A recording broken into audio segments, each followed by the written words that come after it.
I gotta confess, boss, I'm a little down. I love helping other vampires, but getting therapy myself sometimes ain't much fun. I understand. Looking in the mirror is difficult for any human, much more so when they don't cast a reflection. You ain't kidding. It just seems like there's always work to do, you know? Like my walking in the woods for 90 years wasn't nearly enough time. I dare say you are correct. I believe that we must never cease our walking in the woods. There is no mystery deeper than that of our own existence. Where do vampires come from anyway? Well, Samuel, when two vampires love each other very much... Come on, boss, that's not what I'm asking. Where do we come from? The answer to that is much older than recorded history, my friend. But let us focus on you. We should start with some meditation and determine what thoughts are most important to you right now. Close your eyes and envision your place of comfort. I ain't good at being a therapist.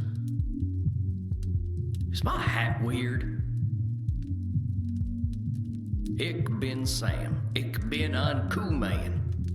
Election looks real bad back home. Dr. Drain thinks I'm brain damaged. Why'd my mama have to marry that asshole? When's the sunrise? The Senora hates my guts. Sure wish you were still here, Jeb. Actors need help, that's for dang sure. Wish I had more book smarts. Bet he scares the heck out of me. You're an idiot, Sam, hurting all them folk. Why'd I join up with a gang in the first place? How are you feeling, my friend? Pretty good. I gotta say, my head's been a mess of thoughts lately. I think I was afraid of therapy today. Why is that, my friend? What thoughts came up? Well, after last time, I think I was stewing a bit. Just being real angry at myself for joining that nasty cult in the first place. They preyed on the vulnerable, as cults tend to do. If you had been a man of means with a robust support system, I doubt they would have noticed you. Yeah, I know. And honestly, I'm mad about that too. I mean, my country did me real wrong and put me in that sorry state to begin with. This sounds like a proverbial can of worms. Yeah, you could definitely say that. After we talked last time, I kept thinking, what could I have done differently? And the answer amounts to horse shit. All that law-breaking I did, all that murdering and stealing and doing no good, that was my country failing me. Let us slow down, Samuel. You are making a bit of a logical leap. I have great admiration and empathy for you, my friend, but it is disrespectful to those you hurt to blame anyone but yourself. I mean, I guess I could have died. Suppose that would have been kinder, but that's a lot to ask a boy to do. I am not suggesting that you should have died, and I do not suggest that your country was without fault. However, your country had its role, and you had yours. You are using a cognitive distortion called blaming. When we engage in blaming, we ignore or wipe away our own faults, attributing them to someone or something else. Our faults are precious, Samuel. We cannot be ourselves without them. Do not wipe them away. I mean, I just wish things hadn't been the way they were. If my country had taken a better trail, maybe I would have turned out different. Differently. I am sorry to interrupt, but Senora Deste might correct you less gently. Now then, perhaps it would help to put blaming into perspective. It is always humbling to see ourselves in the mirrors of our minds, is it not? Let's try some examples. See if you can tell when I am blaming. I turned into a bat the other day and flew right into a tree. Who put that tree there? I was unable to perform in bed with Crimson the other night. It must have been her fault. Dang, that is some blaming. Takes two to tango, boss. Maybe there's some bad blood brewing between you two, and I wish I hadn't heard about it. Do not worry, my friend. Crimson and I bring each other great satisfaction. All right, I get it. I said nothing lurid, Samuel. Why are you so distressed? Well, singing great satisfaction. It's like hearing your parents talking about their sex lives. Forget I said anything. All right, Samuel, let us move on. The interface on this widely used new vampire dating app is so modern. How do they expect anyone to use this cursed thing? Did you see the football game the other night? My preferred team played with great skill and should have won. The referee was clearly an agent of the dark. And now hold on, Andy. I think I saw the game you're talking about, and you're just blaming the ref for your team's mistakes. You got a great tight end, but one that plays a little dirty. Excuse me? I didn't mean it like that. Oh, heck, I can't talk right today. It's quite all right. Isn't getting dirty the point of play? It is the fault of the cursed sun that we must live in darkness. There are some blaming distortions you missed. I turned into a bat. I was unable to perform in bed with Crimson the other night. The interface on this widely used... Did you see the football game the other night? It is the fault of the cursed sun that we must... The sun can't help being the sun, so don't go blaming it. The way I see it, we got our place, and that ain't nobody's fault. Well done, Samuel. Perhaps the sun is even more brilliant in our memories, and seeing the real thing would spoil it. Well, that's one way of thinking about it. There are some blaming distortions you missed in there, my friend. Listen once more. I turned into a bat the other day and flew right into a tree. Blaming someone else, or the tree, for you being clumsy? That ain't good. I smacked into my fair share of trees back when I was a youngster, but that was definitely my fault. Of course, there is no shame in being a novice flyer as a young vampire, but we can be insecure creatures. That's our human. I was unable to perform in bed with Crimson the other night. Dang, that is... All right, I get... I said nothing lurid, Samuel. What? Singing... The interface on this widely used new vampire dating app is so... Come on now, boss. Not every app out there is designed too good, but we can't expect machines to run themselves. That's... You are correct, Samuel. It was only hypothetical, of course.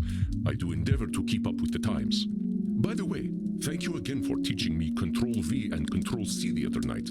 What a delightful trick. Oh yeah, way faster than going through the edit menu all the time. You youngsters always find the latest tricks. Let's keep going, though. I think I get it. I ain't trying to erase what I did. I'm just bitter that I felt like I had no choice at all. And it all goes back to the United States taking my daddy away for their manifest destiny. I'm mad at him, too. Dying for his country. What kind of nonsense is that? How'd his country pay him back? By making my poor ma marry a drunk who beat the daylights out of her and his kids? Ain't no damn wonder I turned out the way I did. That must have been devastating, Samuel. Countries are not human. They cannot feel. And stories such as yours prove it. I mean, what the hell, Andy? My daddy's corpse didn't give a shit about no United States of America. It's kind of funny when you think about it. He died fighting the British so the U.S. could say they own Missouri. Who the fuck cares? I'm telling you, Andy, the best thing about being dead is realizing how little that nationalism crap matters. Desire for identity can create monsters worse than we. What happened after your father died? Well, we didn't have nothing. The money was running out, so my ma got married to a hard man who drank even harder. He beat up my older brother, Jeb, for fun. And once Jeb started fighting back, dear old stepdad came for me. And that's when my brother killed him. It sounds like a tragedy from my own country's mythology. I am sorry that such a thing happened to you, Samuel. Your brother was brave. No kidding. We went on the run together, but he was the one who kept us alive and fed, mostly through stealing and begging. Once we stopped being cute, begging didn't work anymore, so we moved up to robbing and killing. Killed my first man at 12, and then it got a little too easy. That is young. I cannot imagine how difficult that must have been, Samuel. My country asked me to kill at 20, and I still remember how devastating it felt. Yeah, well, nobody told me to do it. Like you said, that was all me. I don't think anyone was surprised either. When my brother and I rode into a town, you should have seen the way people looked at us. They knew we were trouble, and we were determined as hell to prove them right. A moment, Samuel. I believe this is an opportunity for some growth. It's them distortions again, huh? To err is human, as they say.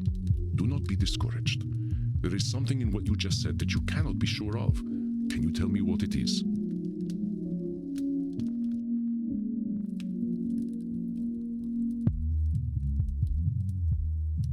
I guess there ain't no way of knowing that people thought we were trouble.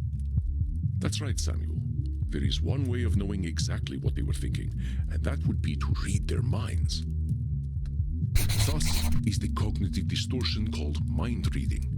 Yes, we can weigh evidence and make predictions, but never with complete certainty.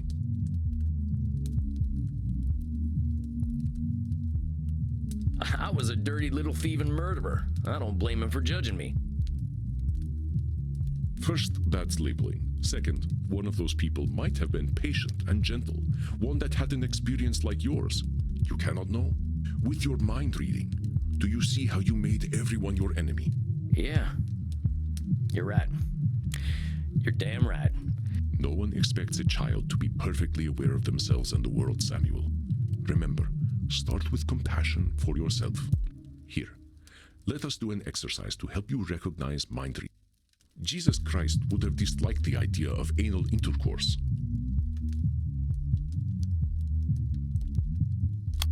I know that's mind reading right there. Unless you asked Jesus Christ himself and he told you, there's no way you'd know how he feels about butt sex. Very good, Samuel. Many in my time have claimed to know the mind of Jesus Christ, and none of them have ever even met him. You were there when he was kicking around. You ever meet him? No, that part of the world was never really vampire-friendly. The chair you're sitting in is one of his, though. Magnificent, isn't it? Jesus Christ made this chair? I bought it cheaply before he became a big deal. He was certainly ahead of his time as a carpenter. Dang, now I feel awkward sitting in this thing. It's more than 2,000 years old, Samuel. It is still just a chair, and it's experienced millennia of past wind. Don't worry about it. Crimson is upset with me because I forgot to take out the garbage. I know, because she told me so. You sure that's why Crimson's mad at you, boss? It seems a pretty... It is up to Crimson whether she is upset or not. If she tells me why she is upset, I am not reading. That is the nice thing about good communication. One never needs to wonder. Dang, so it's not mind reading. Correct, Samuel. I sent my friend Vlad an internet message, and he left it on read. He must hate me. That's some mind reading for sure. There's no way you know what Vlad's thinking. Maybe he wasn't ready to answer, or maybe he forgot. Excellent, Samuel. That's correct. There are endless reasons why Vlad would leave my messages on read, and only Vlad knows them. Reading too much into an internet message is a massive waste of time.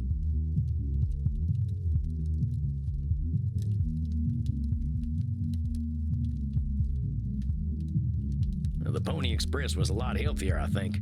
This internet stuff makes people get real nutty. Mortals are in more of a rush than we are, I'm afraid. Let us continue. One of the patrons of my club was having dirty thoughts about me. I know because I read his mind with my vampiric powers. I told our bouncer, Bert, a funny joke the other day. He was quiet, but very amused. You did not find all the instances. Jesus Christ would have this. Crimson is upset with. I sent my friend, one of the patrons of my club was having dirty. Wait just a sec. That's definitely mind reading. Aha, that was a trick example, Samuel. It is not a cognitive distortion if I know the contents of his mind for sure. However, while it is not a distortion, it is rude to read another's thoughts, so I... You didn't actually read his mind then? No, but at my age, the signals are obvious. He was having very dirty thoughts indeed. Would you like to hear them? Come on, boss. I can't resist teasing the American a little. I will proceed with more. I told our bouncer, Bert, a funny joke the other day. How the heck would you know if Bert was amused by your jokes? That's clearly mind reading. You are correct, Samuel. No one knows what Bert is thinking. I like to think he dreams of butterflies, but who can say? I don't think he's thinking of butterflies. Then you are mind reading, Samuel. Let Bert be Bert. Yeah, I guess so. I believe you now understand that mind reading may have closed the door on some opportunities for you. I suppose. I can't really know either way, but I guess that's the point of all this. Knowing what's real and what's not. Exactly, Samuel. So tell me, what happened to you and your brother? You don't know already. I thought we were famous Wild West outlaws. They called us the Handsome Boys on account of the fact that we were young and good looking. I think we made as close to a living as possible while keeping up a life like that for some 35 years. They stopped calling us the Handsome Boys eventually. Mostly they just called us those two sumbitches. Jeb and I married a pair of sisters, even talked about settling down in some kind of fashion. I guess we got greedy though. One last big job, as they say in the pictures. Met this fella in a saloon who'd heard of us. Went by Ernie. He said he'd help us take down the Pioneer Missouri Bank. A take of $30,000, split 3 ways. That's about $1 million in today's dollars, but that kind of money was unthinkable back when. We got the money all right, but my brother got shot in the head. Dead before he even hit the ground. I didn't know who did it. So in my rage, I killed every soul in that bank. Ernie and I ran off with that dirty money, but weren't nothing the same after that. When she heard the news, my sister-in-law was screaming so loud she scared the coyotes away. My wife left with her that night, and I didn't see either of them ever again. Not sure I wanted to. I had $15,000 and no interest in spending it. Just sat there in a sack. When Ernie invited me to join his gang, I saw no reason not to. I'm pretty sure I signed that devil's contract as soon as I started killing them folks in the bank. I am sorry, Samuel. That is a truly horrifying story. I can hear the pain in your voice. Your brother was precious to you. Yeah. He wasn't a good man, Andy. But he kept me safe. Without him, I knew I'd be doomed. I was certain I had no choice but to join the Mystic Bastards. Yeah, I know. Cognitive distortion. I know you know, Samuel. A new one, but I think you can identify it on your own. What is the cognitive distortion you are displaying now?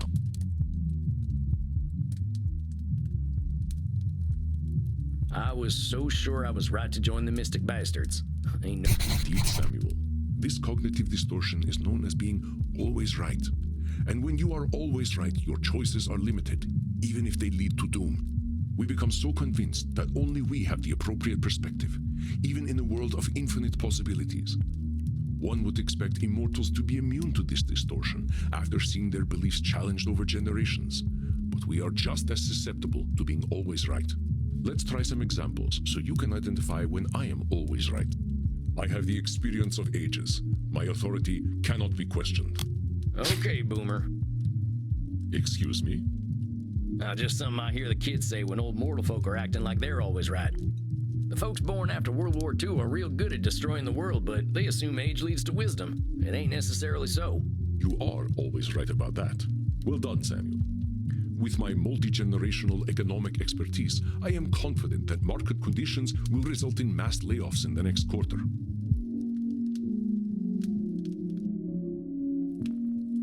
I know that turning another into a vampire inevitably results in resentment. That sounds like you're always right. I know a lot of us vampires ain't too happy with our lot in life, but we ain't always resentful. That is correct, Samuel. Of course, we must be careful when choosing whom we turn and when. Choosing to live forever is not a choice casually made. It ain't usually a choice at all. But we will endeavor to break that cycle, my friend. We have enough clients already without having more resentful immortals running around. Let us I know for a fact that vampires become misanthropic as they age. I do not need your perspective. And now hold on, you ain't always right. You thinking we're gonna turn into misanthropes is limiting you from making new vampires, but that's just your thinking. Very good, my dear Samuel.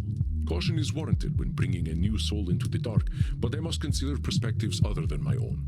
I have not had much good fortune with my children of darkness, but I am indeed not the only judge of character. You got kids, Andy? I had many dark children before I recognized the gravity inherent in doing so. I only wish more of my brethren could learn what a responsibility it is to begin the unlife of another. I know the internet is a passing fad. I have seen technology come and go, so I can trust my own expertise.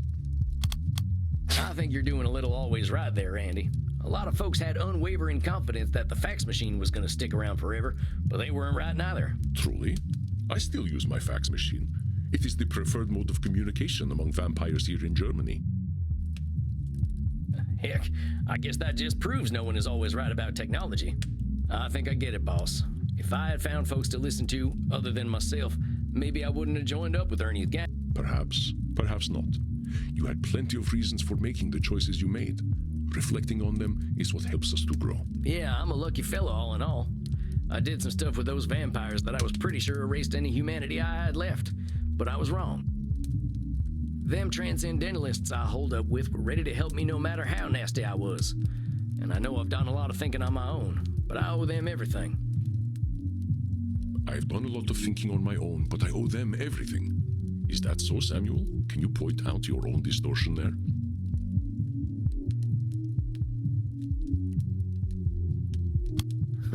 It's my old favorite sneaking up on me, disqualifying the positive. I did plenty of work on myself. That's right, Samuel. And why were the transcendentalists able to help you? We just went over it tonight.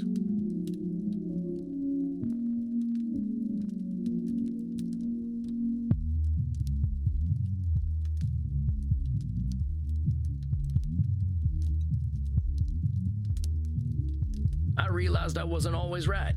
I was Excellent, Samuel. Your capacity for self-reflection, and so quickly, is truly inspiring. I almost feel as though my blood... Oh, come on, Andy. I'm just a fella. You have earned a reprieve from disqualifying the positive, my friend. Embrace it.